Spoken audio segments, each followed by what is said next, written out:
একটা আর্টিস্টের আসলে লাইফটা কিন্তু খুব একটা গ্রাফের মতো। হ্যাঁ? এটা খুব ভ্যারিয়েশন থাকে বিভিন্ন আর্টিস্ট এবং আমি আমার লাইফ দিয়ে দেখেছি। আমি যখন জাস্ট মিউজিক শিখতাম, তখন মিউজিকের প্রতি যে ইনভলভমেন্টটা বা প্রেম প্রফেশনাল ওয়ার্ল্ডে চলে যাই, তখন কিন্তু নিজের অজান্তেই বা নিজের অনিচ্ছাকৃত সত্ত্বেও আ ভালো না লাগা কাজগুলিকেও করতে হয়।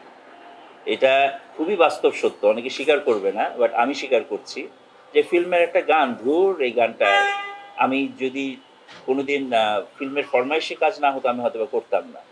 বাট করতে হয় আমাদের সবাইকে। মোস্ট অফ দ্যা যারা প্রফেশনাল এটাকে না করা যায় না। সো একটা সময় এরকম করতে, করতে কিন্তু একটা ফ্রাস্ট্রেশন চলে আসতে পারে। সো এরকম একটা ক্যারেক্টারও আমার এই ছবিতে আছে। সো মিউজিকের বিভিন্ন জায়গার আ মিউজিক বলতে মিউজিক, মিডিয়া বা যেকোনো জায়গাতে এটা রিলেট করা যায়। ওই জিনিসগুলি এই ছবিতে অল্প, অল্প করে ফুটে উঠেছে।